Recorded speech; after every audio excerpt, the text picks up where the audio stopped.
My name is Zoey. I'm in my late 30s now, and for most of my adult life, I've been described with words that sound flattering until you live inside them. Easygoing, low maintenance, the calm one. I work, I pay attention, I remember things. I don't raise my voice. I don't demand the center of the room. People often mistake that for softness. Some mistake it for absence. If you met me briefly, you might think I'm the kind of woman who lets things slide to keep the peace. Someone who adapts. Someone who will carry a little extra weight so others don't have to feel uncomfortable. And for a long time, I didn't correct that impression, partly because it was useful, and partly because I didn't yet understand the cost of it. This is not a story about revenge. It's not a story about shouting matches or dramatic ultimatums. There are no villains here twirling, and there's no moment where I slam a door and walk away to applause. What I'm sharing is quieter than that, and I think more honest. It's the story of how small decisions, when made by many people about you instead of with you, slowly reshape the ground you're standing on. It's about what happens when your presence becomes convenient, then expected, then invisible. And it's about the moment you realize that staying calm does not require staying powerless. At the center of this story is a marriage I believed was a partnership, a family dynamic I tried to respect, and a house that held more history and more leverage than anyone seemed to remember. Over time, I was asked to make myself smaller in ways that sounded reasonable when spoken out loud. Practical, even. Temporary. Always framed as just until things settle. They didn't settle. What I want you to know up front is this. I didn't plan a takedown. I didn't collect secrets to hurt anyone. I didn't pretend to be weak so I could surprise people later. What I did do was listen. I paid attention to patterns. I learned where silence was costing me and where it could protect me instead. There's a difference between being quiet because you're afraid and being quiet because you're clear. This story lives in that difference. As you listen, you'll hear moments where nothing big happens. No single event that would make a great headline.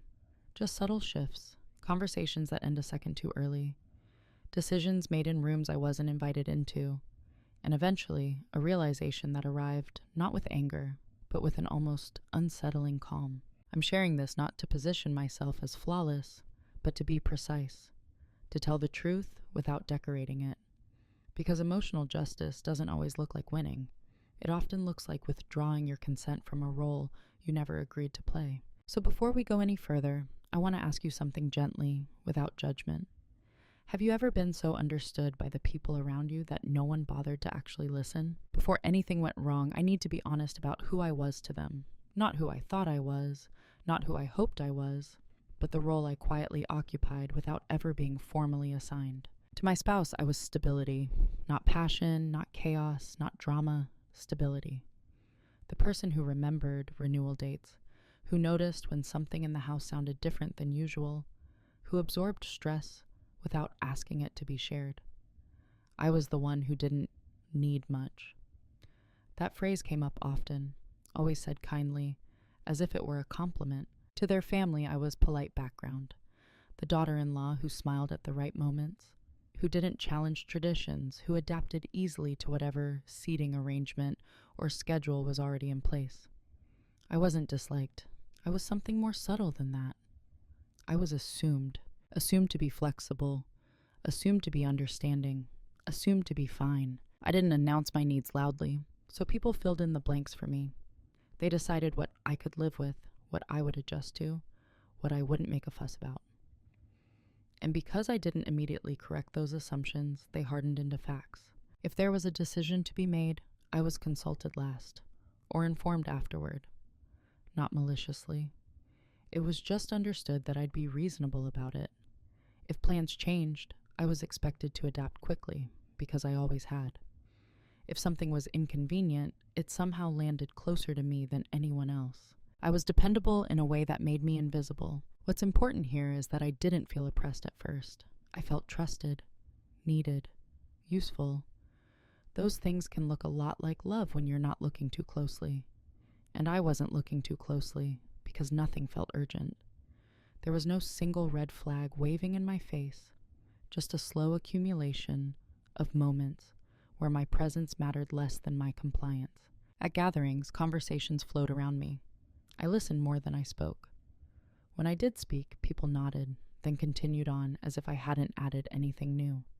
Not out of rudeness, out of habit. I had become part of the furniture of their lives. Comfortable, expected, easily overlooked. Even in my own home, I occupied space carefully. I didn't spread out emotionally. I didn't insist on things being done my way. I framed preferences as suggestions. I softened statements before anyone could feel challenged by them. "I don't mind" became my most used phrase.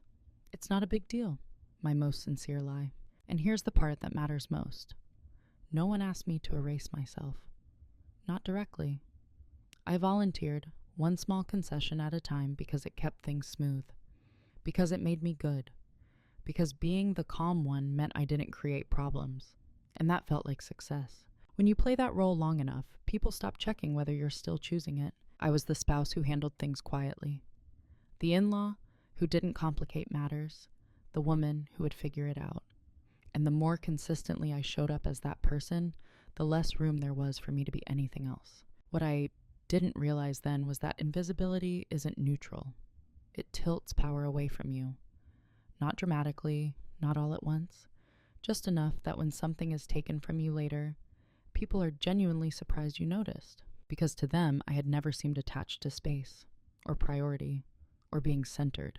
I had done such a good job of appearing unbothered that no one considered what it might cost me. And I need to say this clearly, without bitterness. I loved my spouse. I wanted harmony with their family. I believed that patience would be returned with consideration eventually, that if I showed enough grace, it would circle back. But grace, when it's one-sided for too long, stops being a gift.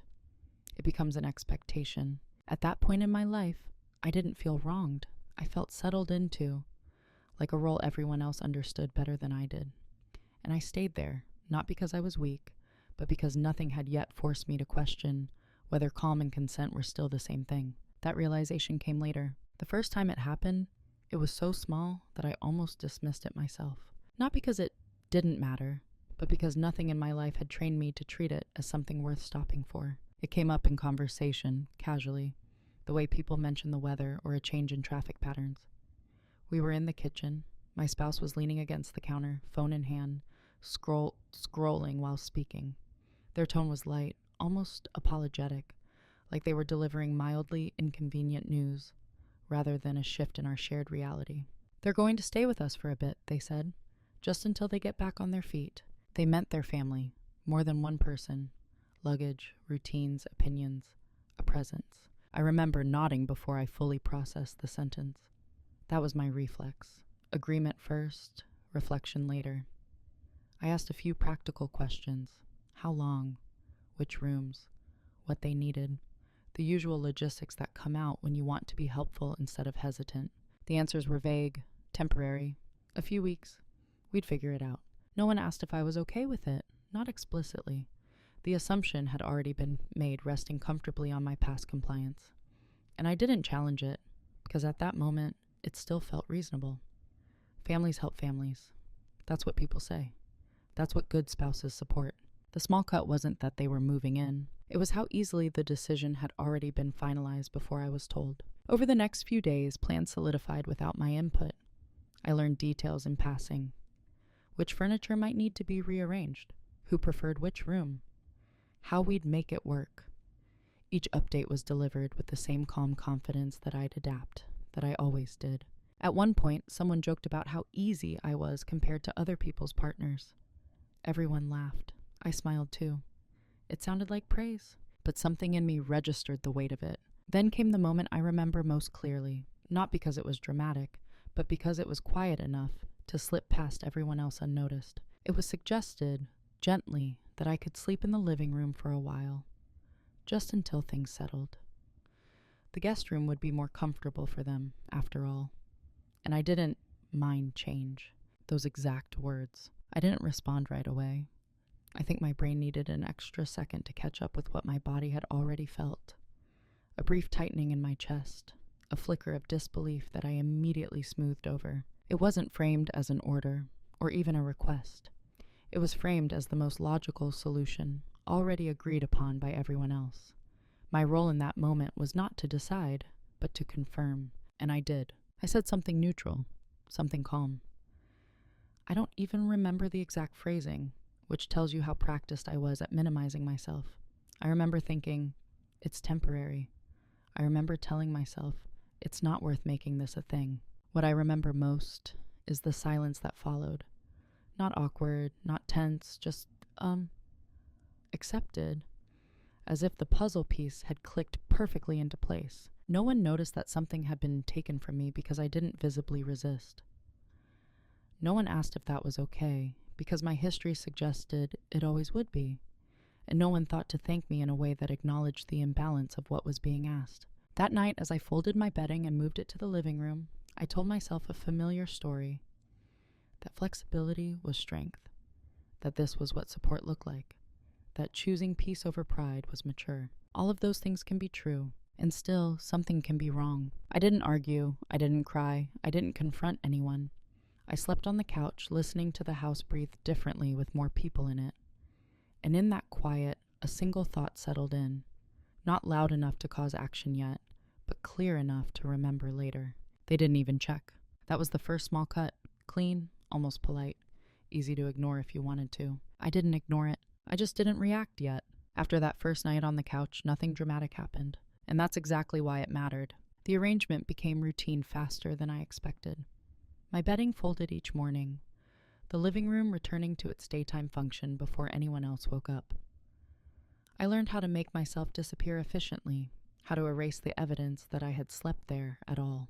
No one commented on it, not because they were cruel, but because it had already been mentally filed away as solved.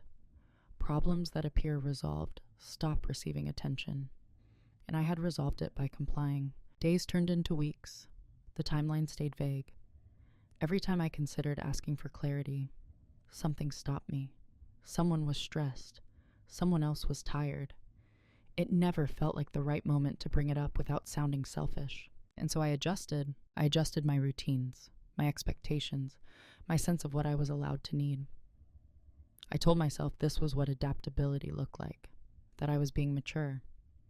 That real partnership meant absorbing inconvenience without keeping score. The thing about repeated disrespect is that it rarely announces itself as such. It shows up disguised as efficiency, as practicality, as you're the only one who can handle this. Small decisions kept being made without me. Laundry schedules, meal planning, who used which spaces at what times. I was informed, not consulted. Each instance on its own was minor enough to dismiss. Together, they formed a pattern I couldn't unsee. When I did speak up, carefully, gently, it was often met with surprise rather than resistance. "Oh, I didn't realize that bothered you. I thought you were okay with it. You're usually so chill." Those responses weren't defensive, they were sincere. And that sincerity made it harder to push back, because it implied that the problem wasn't the behavior. It was my sudden deviation from the role I'd established. So I corrected myself instead. I softened my tone.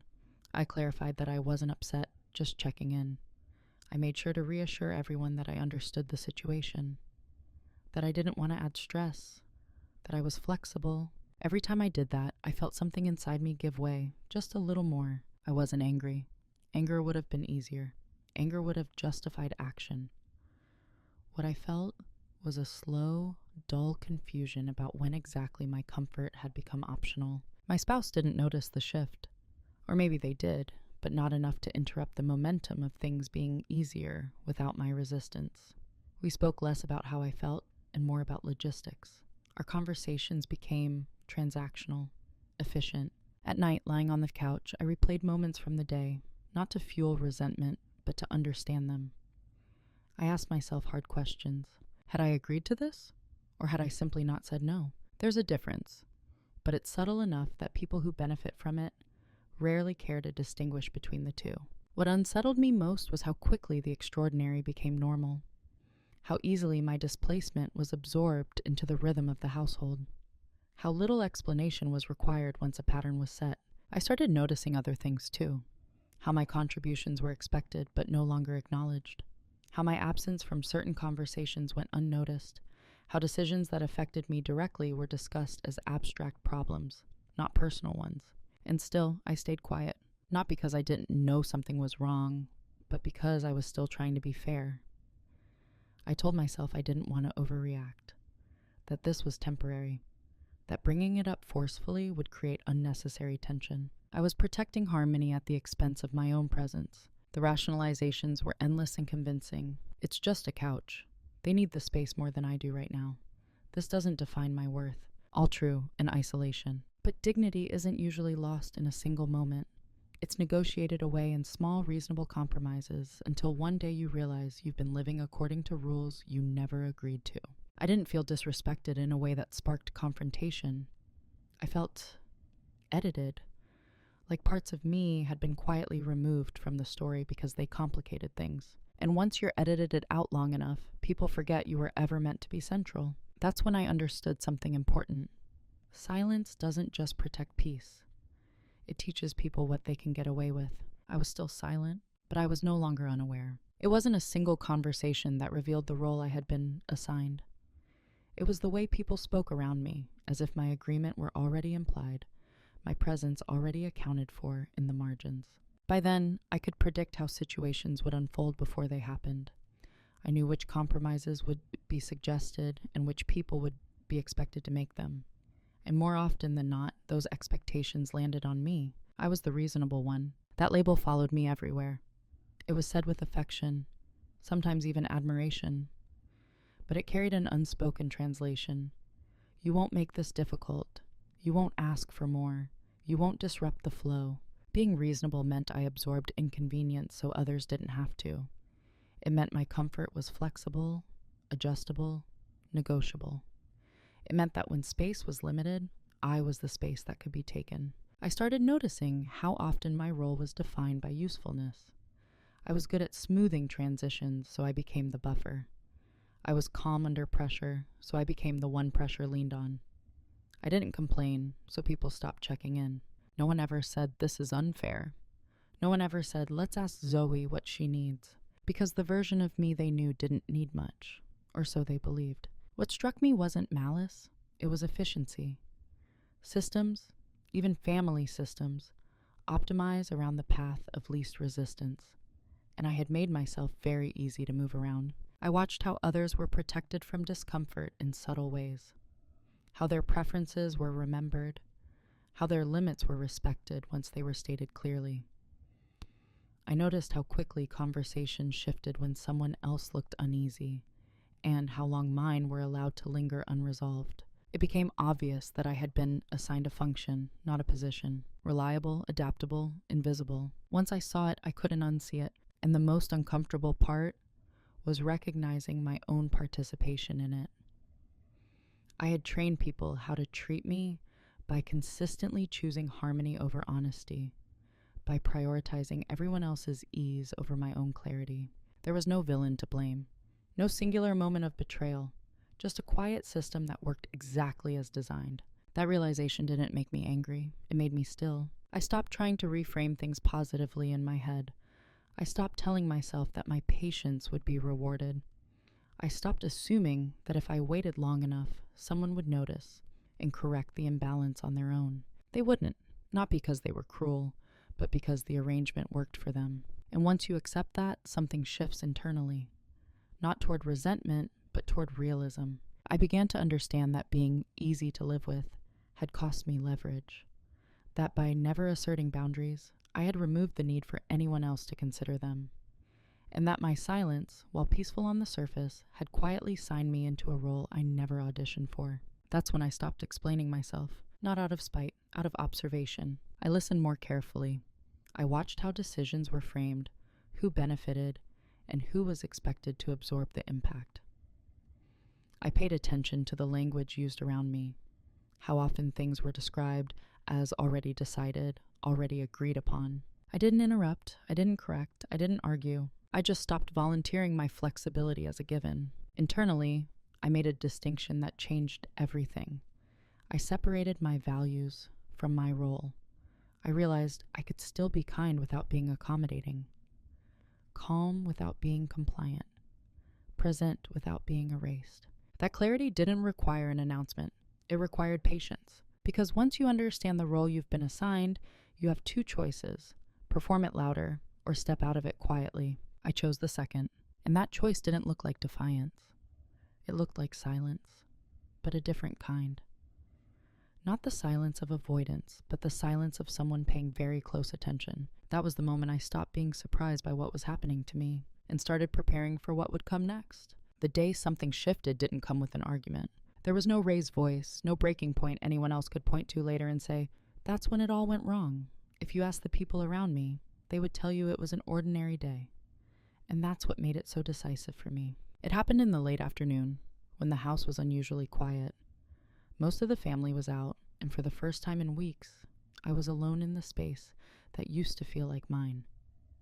I stood in the doorway of the bedroom, the one I no longer slept in, and noticed how quickly my body remembered its absence.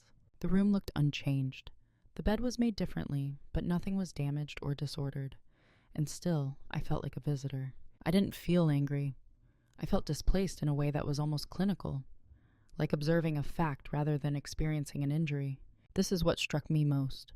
No one had meant to take this from me, and yet it had been taken all the same. I sat on the edge of the bed for a moment and waited for the familiar justifications to arrive. It's temporary. It's not personal. This is what compromise looks like. They didn't come. Instead, a quieter thought settled in, uninvited but undeniable. If this is temporary, why does no one act like it is? Temporary situations come with check-ins, with timelines, with acknowledgement of imbalance. This had none of that. It had the posture of permanence without the courtesy of consent. I walked back into the living room and looked at the couch, not with resentment, but with clarity. I realized that I had been telling myself a story where patience equaled virtue and endurance equaled love. But love doesn't require erasure, and patience isn't supposed to cost you your place. That was the moment I stopped waiting for permission to feel displaced. I didn't announce anything. I didn't confront my spouse that night. We spoke about logistics, about dinner, about work schedules. I responded the way I always had, calm, measured, composed. On the surface, nothing had changed. Internally, everything had. I stopped framing my silence as sacrifice. I recognized it as a choice, and that meant I could choose differently. What changed wasn't my behavior. It was my orientation. I began observing not from inside the role, but from just outside it. I watched how easily my absence from the bedroom had been normalized, how smoothly the household functioned without considering where I slept, how little friction there was when my needs were removed from the equation. That observation was sobering. It told me something important. The system I was in would not self-correct. There was no hidden mechanism that would suddenly recenter me if I just waited long enough. If I wanted change, it would not come from emotional appeals or dramatic gestures. It would have to come from structure, from reality, from facts that could not be reframed as inconvenience or overreaction. That evening, after everyone returned and the noise filled the house again, I went through the motions. I smiled when appropriate. I contributed when needed. I remained calm. But I stopped explaining myself in my own head. I didn't ask, how do I make this easier for everyone? I asked, what is actually true here? And the truth was simple, even if it took time to accept. I was living in a house where my presence was optional, but my contributions were not. Where my comfort was negotiable, but my compliance was assumed. That realization didn't make me bitter. It made me precise. I began thinking in terms of alignment instead of accommodation, of long-term consequences instead of short-term peace, of what I could control rather than what I could endure. I didn't rush. I didn't react emotionally. I didn't change my tone. I just stopped telling myself that this situation would resolve itself if I stayed quiet long enough. That was the day something shifted, not outwardly, but in a way that made everything that followed inevitable. After that day, my silence changed shape. From the outside, it probably looked the same. I still didn't argue. I still didn't raise concerns in group settings. I still responded calmly when plans shifted or assumptions were made. If anyone had asked, they would have said I was handling things well, that I was being patient, understanding. What they didn't see was that my silence was no longer automatic. Before, it had been reflexive, an instinct to smooth, to soften, to absorb. Now it was deliberate, measured. I chose when to speak and, more importantly, when not to. That distinction matters. When silence comes from fear or confusion, it drains you. When it comes from clarity, it preserves you. I stopped filling gaps in conversations. When someone made a decision aloud and waited for agreement, I didn't rush to provide it. I let pauses exist. I watched how uncomfortable people became when the usual reassurance didn't arrive on time. Most of the time, they resolved it themselves. They spoke over the silence. They justified the decision out loud. They reassured themselves that it made sense.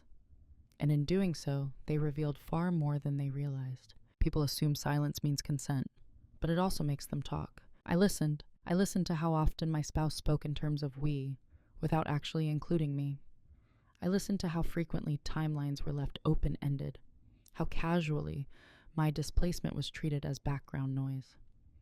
I listened to the language of entitlement disguised as practicality. No one suspected anything because nothing had visibly changed. I was still cooperative, still calm, still helpful when directly asked. And that's the thing about quiet shifts. They're almost always misinterpreted. My spouse mistook my restraint for acceptance. Their family mistook it for gratitude.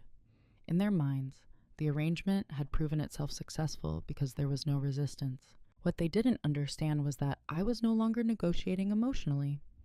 I wasn't trying to be seen or validated. I had stepped out of that economy entirely. I wasn't silent because I didn't know what to say. I was silent because I was gathering information. I began keeping track of things, not obsessively, not dramatically, just accurately. Dates, conversations, who said what and when, how decisions were framed, how often I was excluded from discussions that directly affected me. Not to build a case against anyone, to ground myself in reality. Because one of the most destabilizing parts of quiet disrespect is how easily it makes you doubt your own perception.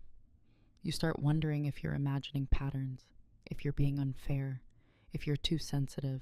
Documentation cuts through that fog. The more I observed, the clearer it became that my calm was being leveraged against me, that my emotional control made it easier for others to push boundaries without consequence, and that as long as I continued to respond from a place of appeasement, nothing structural would change. So I didn't confront. Confrontation would have been premature and easily reframed as drama.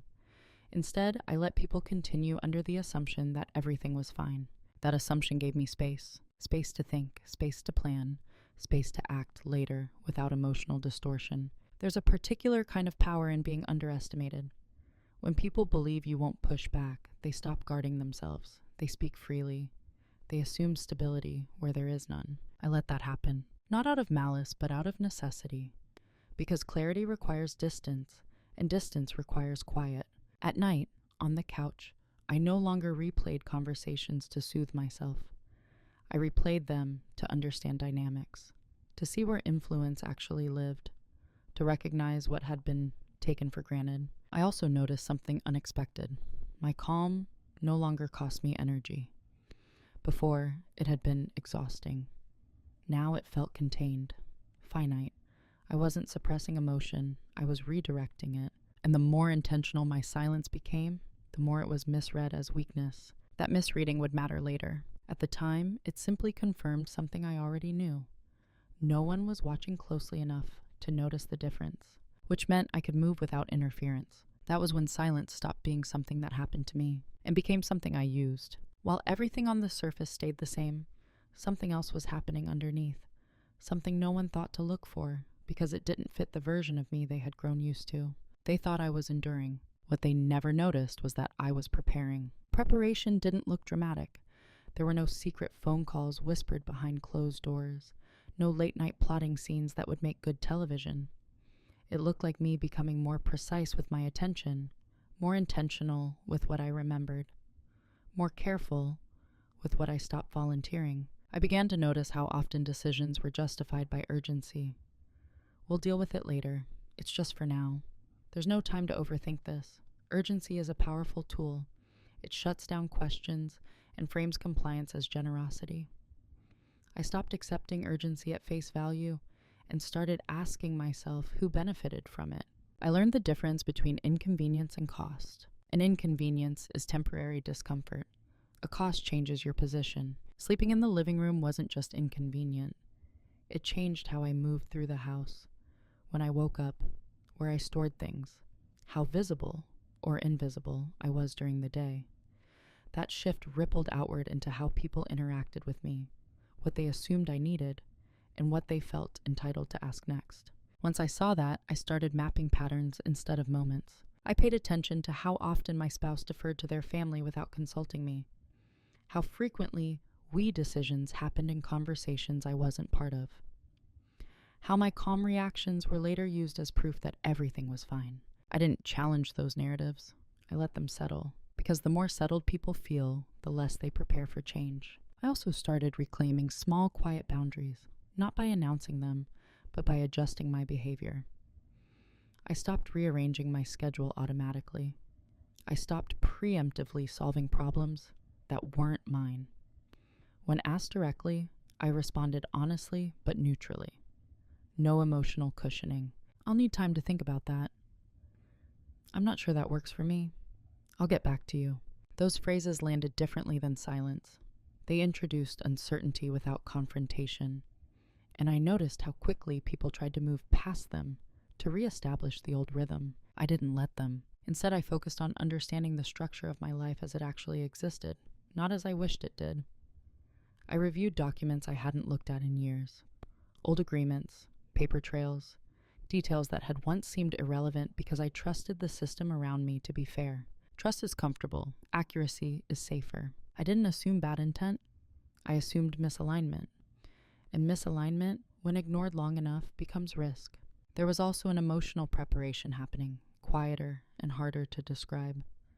I stopped imagining conversations where people suddenly understood me. I stopped rehearsing explanations that would make them see my side. Understanding, I realized, was not required for change, only reality was. I detached, not coldly but clearly. I let go of the need to be perceived as good, patient, or admirable. Those identities had kept me stuck. They were rewards offered in exchange for silence. I no longer needed them. What surprised me most during this time was how invisible this shift remained. No one commented on it. No one asked if I was okay. No one sensed that the ground was moving under their feet because I hadn't shaken it yet. They saw what they expected to see. A calm woman, adapting as usual. Underestimation is a strange kind of cover. It lets you move freely because no one believes you're capable of changing the outcome. I also noticed how much information people shared when they felt safe, when they believed nothing was at stake. Casual remarks revealed assumptions. Jokes revealed expectations. Offhand comments clarified how permanent my displacement was assumed to be.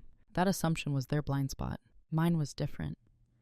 I had spent so long being careful with others' comfort that I had nearly forgotten to be careful with my own future. This period of preparation wasn't about winning.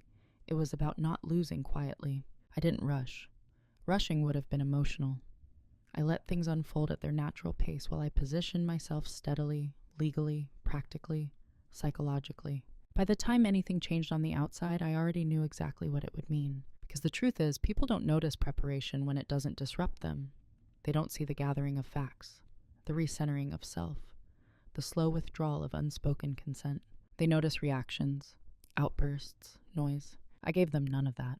What they never noticed was that I had stopped living inside the situation and started looking at it from above, as something I could evaluate rather than endure. And once you reach that vantage point, the next step isn't emotional. It's inevitable. The reveal didn't feel like victory. There was no rush of adrenaline, no moment where I leaned back and thought, so this is how it turns around.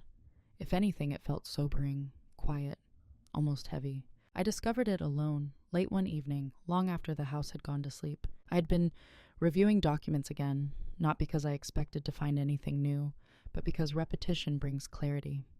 The same way rereading a familiar paragraph can suddenly reveal a sentence you skimmed past before. This time I didn't skim. I noticed a detail that had always been there, filed under obvious, and therefore never examined closely. A line of ownership, a date, a name. Mine. The house was still in my name, not partially, not jointly in the way people assume marriage automatically handles things.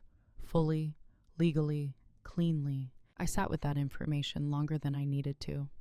Not because I doubted it, but because I needed to understand what it actually meant in practice. Not emotionally, but structurally. It meant the space I had been quietly displaced from was, in every formal sense that mattered, still mine. It meant the arrangement everyone had normalized was resting on an assumption that wasn't legally anchored. An assumption built on my silence, not on reality. And here's the important part. Realizing this didn't make me angry at anyone. It made me aware of how easily perception replaces fact when no one challenges it. They had assumed ownership the same way they had assumed my flexibility. Casually, confidently, without checking. I didn't feel the urge to announce it, or correct anyone, or reclaim space dramatically. That would have turned clarity into conflict, and I wasn't interested in that. What I felt was something much steadier. Relief, not because I finally had power, but because I understood where power already was. I also understood the responsibility that came with it. Leverage doesn't demand action. It demands restraint. The ability to choose if and when. So I did nothing. I didn't bring it up with my spouse. I didn't hint at it. I didn't change my behavior. I let the information settle into me, the way you let your eyes adjust to low light before moving. The next few days were almost surreal. I listened to conversations about our house with new ears, watched people make plans as if the ground beneath them was fixed and unquestionable. They weren't lying, they simply didn't know. And I didn't correct them, not yet, because knowing something privately changes how you carry yourself.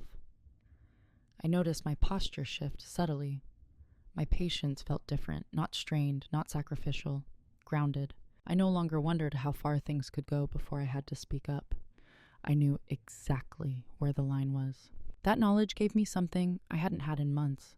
Internal quiet, not the silence of endurance, the silence of certainty. I also understood that leverage isn't about using it aggressively. It's about having options, about not being trapped in a story where your only tools are emotional appeals and moral arguments. I didn't need anyone to understand me anymore. I just needed to act in alignment with reality. And reality was this: the house, the space, the structure everyone relied on so comfortably. It rested on my continued consent. Consent I had been giving unconsciously, because I didn't realize I was being asked for it. Now I did. That changed everything. I started thinking not in terms of getting back what I had lost, but in terms of deciding what I was willing to sustain. Those are very different mindsets. Reclaiming space emotionally would have been satisfying for a moment. Reclaiming agency would last. So I stayed quiet. I let the household continue as if nothing had changed, because outwardly, nothing had. But inwardly, I was no longer waiting to be considered. I was considering. The reveal wasn't a weapon, it was a compass. And once you know which direction you're facing, you don't need to rush. You just need to walk. Once you know the truth of your position, you can't unknow it. That knowledge doesn't force immediate action, but it does force a decision. Not about what to do next, but about who you're willing to become from this point forward. I gave myself time, not because I was afraid, but because I wanted the choice to come from clarity, not reaction. I mentally laid out every path available to me, one by one, and examined them without romanticism. I could confront my spouse directly, sit them down, explain how displaced I felt, reveal the legal reality, and demand change. That path might have led to apologies, promises, maybe even a return to the bedroom. But it would also require me to become the emotional negotiator again, the one asking to be seen, asking to be considered. I knew myself well enough to know how that would play out. Temporary improvements, careful behavior, and eventually a quiet drift back toward what was easiest for everyone else. I could leave immediately, pack a bag, remove myself from the situation entirely, and let absence speak for me. That would have been clean. Dramatic in its own way, but it would also abandon something important, the right to decide on my own terms without being rushed out by discomfort. Leaving in reaction would still let the situation define me. I could also do nothing, continue as things were, fortified by the knowledge I now had. That was tempting, in a detached way, but it would mean living indefinitely in a situation I had already recognized as misaligned. Knowing you have agency and refusing to use it is its own kind of erosion. None of those options felt aligned. The choice I eventually made was quieter and irreversible in a way that didn't rely on confrontation or spectacle. I decided to stop sustaining a structure that required my silence to function. That didn't mean blowing anything up. It meant withdrawing support in ways that were factual, legal, and calm, ways that didn't ask for permission or understanding. I chose action over explanation. This decision wasn't fueled by anger. It was fueled by the recognition that my continued emotional restraint was being mistaken for agreement, and that as long as I stayed inside that misunderstanding, nothing would change. What made the choice irreversible wasn't its drama, but its direction. Once I took the first step, there would be no returning to the version of me who absorbed discomfort to keep things running smoothly. I prepared quietly. I aligned logistics. I ensured that what I did next would stand on its own, without requiring emotional follow-up or debate. There's a particular kind of calm that comes when you know you're about to change your own life without asking anyone else to co-sign it. It's not excitement, it's not fear, it's resolve. I remember lying on the couch one last night, not knowing it was the last at the time, but sensing something had closed. I wasn't replaying conversations anymore. I wasn't wondering how things might improve. I was done hoping. Hope is beautiful, but it's not a strategy. The next morning, I moved through the house as usual. Said good morning, responded politely. No one sensed the shift, because it hadn't touched them yet. That was the point. My decision didn't require their awareness to be valid. It didn't require their agreement to be effective. I wasn't punishing anyone. I wasn't making a statement. I was choosing alignment over appeasement. And once that choice is made, everything else becomes execution. Quiet, methodical, unstoppable. I didn't announce the shift because there was nothing to announce. When you move in silence, you don't look for witnesses. You look for precision. From the outside, my life looked unchanged. I still woke early, still folded my bedding, still made space for others to move freely through the house. I kept conversations light, neutral, predictable. That predictability was important. It kept attention elsewhere. Inside, I was executing. I started with structure, not emotion. Structure doesn't argue back. It doesn't reinterpret your tone or accuse you of overreacting. It simply exists. I reviewed every document tied to the house. Ownership records, insurance, utilities, tax history. Not because I intended to weaponize them, but because clarity requires completeness. I needed to know exactly what I was responsible for and what I was no longer willing to quietly subsidize. I made updates that were procedural, not dramatic. Contact information, mailing preferences, access permissions. Each step was small enough to seem insignificant, but together they formed a boundary that didn't rely on anyone else's cooperation. No one noticed. People rarely do when the changes don't inconvenience them immediately. I also stopped covering gaps. When something wasn't my responsibility, I let it remain undone until someone else addressed it. Not as punishment, just as accuracy. I responded when asked, but I no longer anticipated needs that hadn't been voiced directly. The house grew louder with questions I used to answer automatically. Did you know where have you seen? Do you remember when? Sometimes I did. Sometimes I didn't. Either way, I didn't rush to resolve it.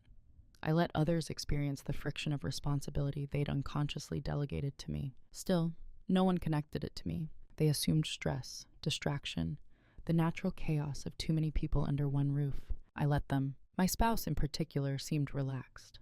They had mistaken my quiet resolve for continued acceptance. The arrangement, from their perspective, was working. There were no arguments, no ultimatums, no visible cracks. That's the danger of mistaking calm for consent.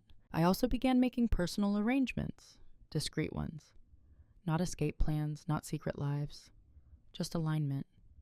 Financial independence had always mattered to me. Now it became non-negotiable.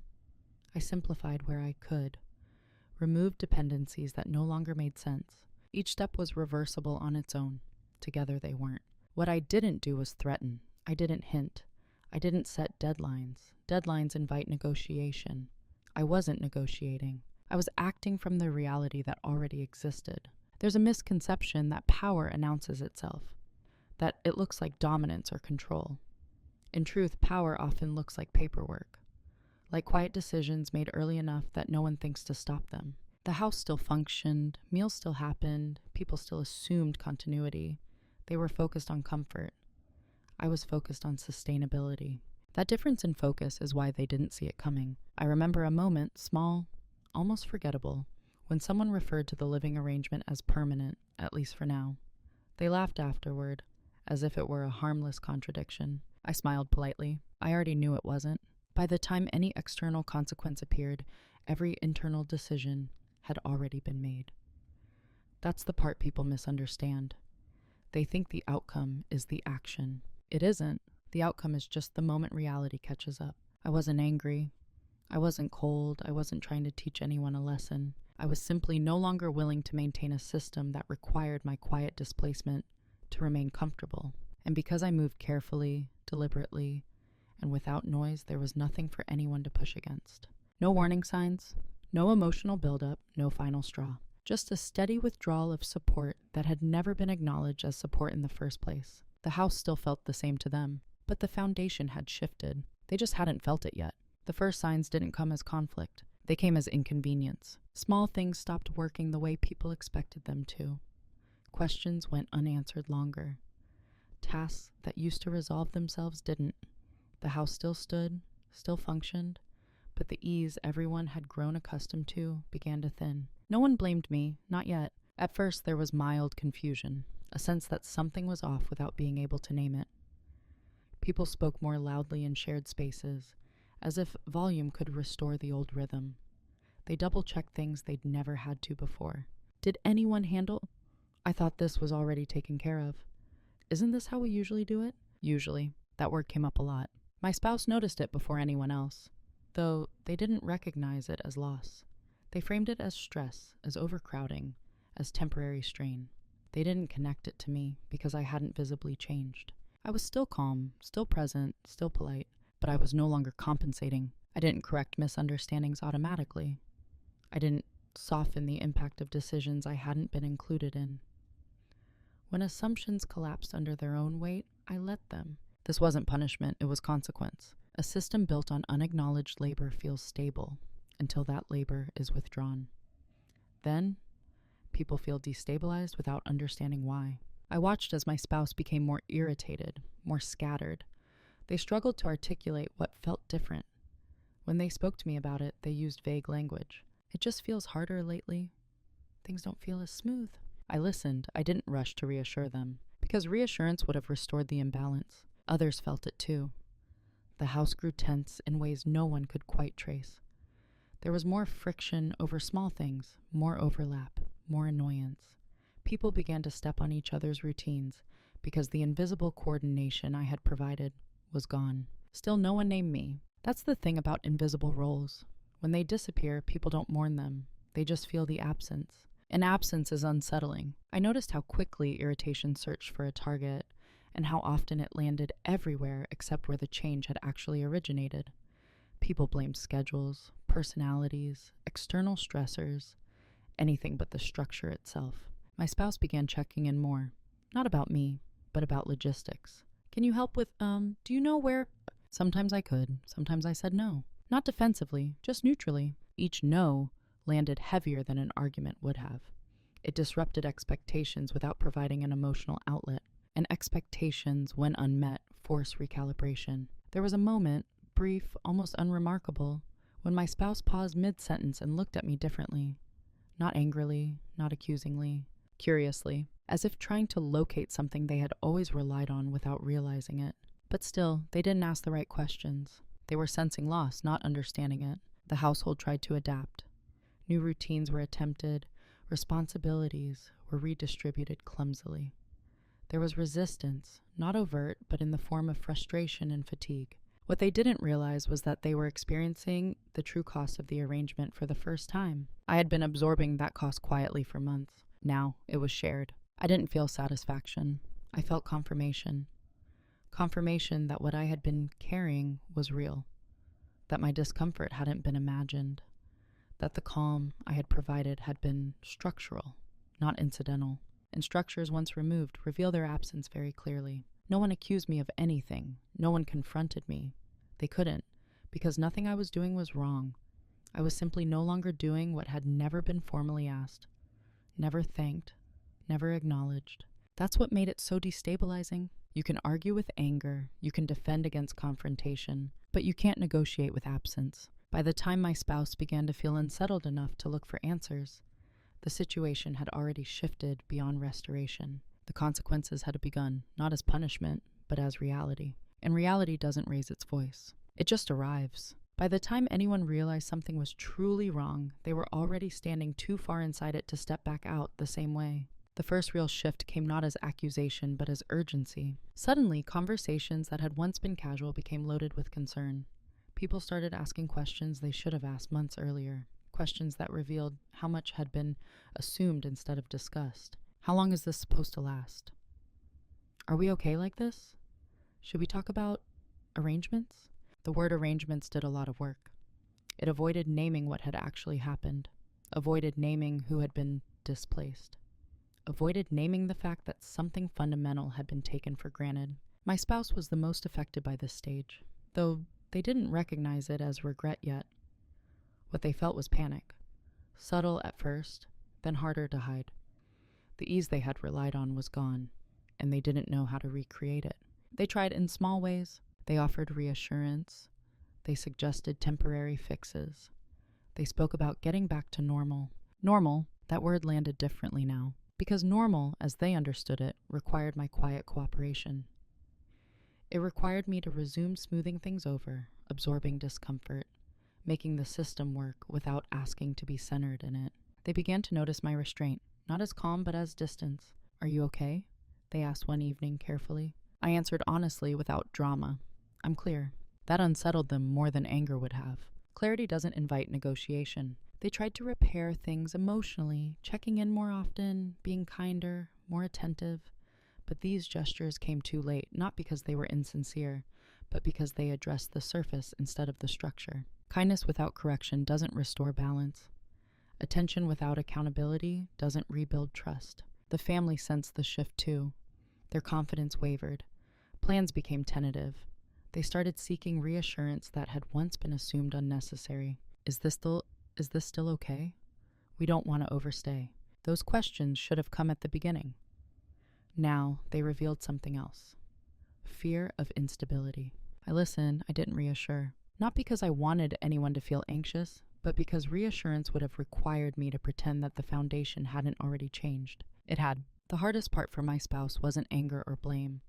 It was the realization that there was no emotional conversation that could undo what had already been set in motion. No apology that could rewind months of erasure.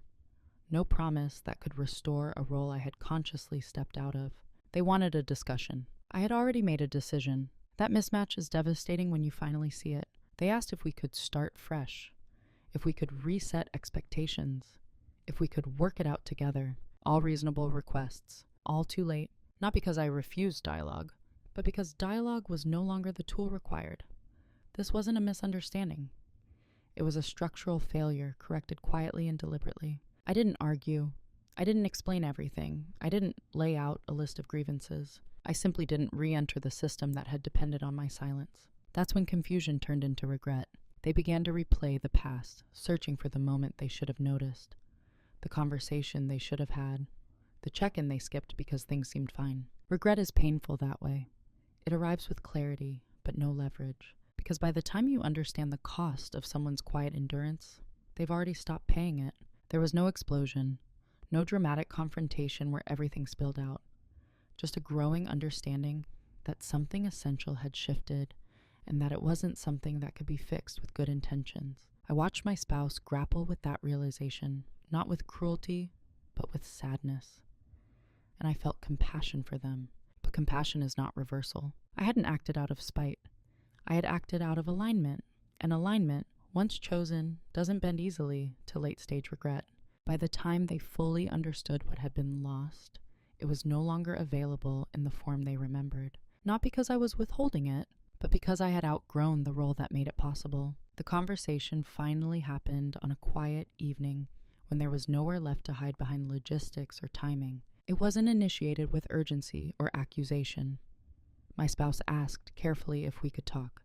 Not about schedules, not about the family, about us. I agreed. We sat at the table, facing each other in a way we hadn't in a long time. The house was quieter than usual, as if it sensed the shift too. There was no tension in my body, no rehearsed speech in my head. I didn't need one.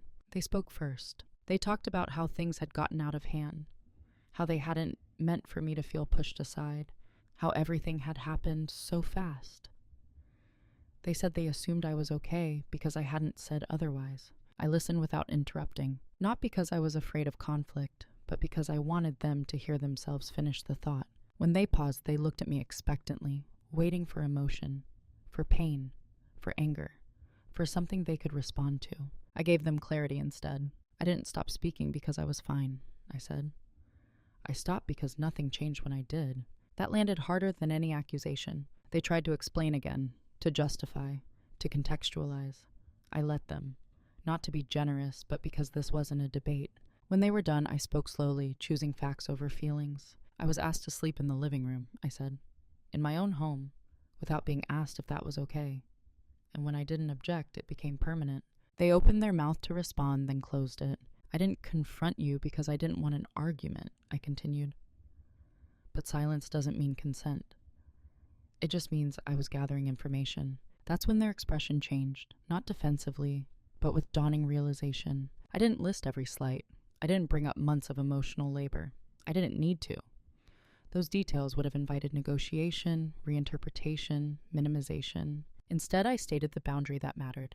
I'm no longer willing to live in a situation where my presence is optional, but my cooperation is required. The room was still. They asked quietly what I wanted. It was the first time that question had been asked sincerely in a long while. And it came after I no longer needed it to be answered correctly. I want alignment, I said, and I'm prepared to act on that with or without agreement. I didn't threaten. I didn't raise my voice. I didn't explain what I meant. Because at this point, explanation would have turned clarity into compromise. They asked if there was anything they could do, if we could fix it, if we could go back. I shook my head, not in anger, but in finality. I'm not interested in going back, I said. Only forward. That was the moment they understood that this conversation wasn't a negotiation. It was an acknowledgement. There was sadness in their face, regret, confusion. But there was also something else. Respect. Maybe for the first time in a long while. Not because I demanded it, but because I no longer needed it to act. We didn't argue. We didn't cry. We didn't raise old wounds. The confrontation was quiet because it didn't need volume. Everything that mattered had already been decided. When we stood up from the table, nothing dramatic happened. No door slammed, no ultimatums delivered. Just two people standing in the truth of where things had landed. And for the first time since this all began, I felt fully present in my own body. Not reactive, not defensive, not invisible. Just clear. I didn't walk away from that conversation feeling triumphant. I walked away feeling settled. That difference matters more than people realize. For a long time, I had thought strength would feel like certainty delivered loudly, like a declaration or a decisive break. Instead, it felt like something quieter, no longer needing to explain myself in order to trust my own decisions. Who I am now isn't defined by what I endured, or even by what I chose to stop enduring. It's defined by what I no longer confuse with love. I used to believe that being calm meant being flexible, that being supportive meant staying quiet, that being mature meant absorbing discomfort without complaint. Those beliefs weren't wrong, but they were incomplete. They left out something essential: self-respect that doesn't require validation. I still value peace. I still choose my words carefully. I still listen more than I speak. But I no longer disappear in the process. The version of me that existed before was shaped by anticipation. Anticipating needs, anticipating reactions, anticipating how to keep things smooth. The version of me now is shaped by alignment. I act in ways that match my values, not other people's expectations. That shift didn't turn me cold. It made me honest. I don't carry resentment toward my spouse or their family. I understand how the situation unfolded. Systems drift when no one corrects them. Assumptions harden when they go unchallenged. None of that requires cruelty, just convenience. What changed is that I no longer volunteer myself as the solution to problems that erase me. I don't confuse being needed with being valued. I don't confuse patience with permission. I don't confuse silence with peace. I've learned that clarity is kinder than endurance, that stating a boundary early is gentler than enforcing one late, and that staying quiet when something is wrong doesn't make you noble. It just makes the imbalance easier to ignore. The house, the marriage, the structure of my life, those things adjusted in ways that I won't detail here because the point of this story isn't the outcome. It's the orientation. I live differently now. I ask myself one question before I agree to anything. Does this require me to shrink? If the answer is yes, I pause. I don't rush to accommodate. I don't smooth it over with charm or patience. I pause. That pause has become my most powerful habit. It gives me time to check in with myself instead of scanning the room for cues. It reminds me that my comfort is not a courtesy. It's a baseline. I'm still underestimated sometimes. Old habits die hard, especially in other people. But I no longer correct that assumption reflexively. Underestimation doesn't bother me the way it used to, because I know who I am now. I'm not the calm one because I absorb everything. I'm calm because I'm not at war with myself anymore. I didn't win by taking something from someone else. I won by stopping the quiet negotiation that cost me my place. And there's no bitterness in that. Just a clean sense of authorship over my own life. If you've ever found yourself shrinking to maintain peace, I want you to know something. Peace that requires your erasure isn't peace. It's convenience. You don't have to announce your transformation. You don't have to justify it. You don't even have to explain it to the people who benefited from the old version of you. You just have to stop agreeing to disappear. That's who I am now, and I don't miss who I had to be before. There's a reason I waited until the end to say this. Stories like mine are often misunderstood as power plays, as delayed revenge, as someone finally getting even. But that framing misses the truth. What happened wasn't about winning. It was about withdrawing from an agreement I never consciously made. No one sat me down and said, your needs will come last. No one announced, you will be the flexible one forever. Those roles are assigned quietly, through repetition, assumption, and silence. The real shift in my life didn't happen when I discovered leverage. It happened when I stopped confusing endurance with virtue. When I realized that being reasonable had slowly turned into being removable. That's the part I want to leave you with.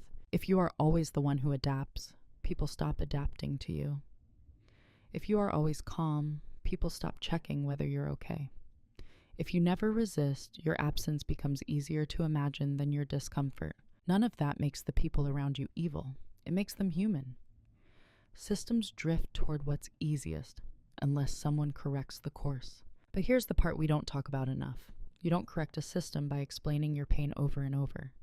You correct it by changing what you're willing to sustain. That's what quiet dominance actually is. Not intimidation, not control, not humiliation. It's the ability to remain calm while you stop feeding a structure that depends on your silence. It's choosing alignment over approval, reality over reassurance. I didn't raise my voice. I didn't demand apologies. I didn't punish anyone. I simply stopped participating in my own erasure. And that decision, quiet, deliberate, irreversible, changed everything. If you take anything from this story, let it be this. Pay attention to the roles you're praised for playing, especially the ones that require you to be endlessly patient, endlessly flexible, endlessly understanding. Ask yourself who benefits from that version of you, and then ask yourself a harder question. What would change if you paused instead of accommodating? You don't need to announce your boundaries. You don't need to make a scene. You don't need to justify your clarity to people who never questioned your silence. Sometimes, the most powerful thing you can do is nothing, long enough for the truth to surface on its own. Thank you for sitting with my story. If it resonated or if it challenged you, I'd really like to hear from you. Have you ever realized, too late, that staying quiet taught people the wrong lesson about your place in their life?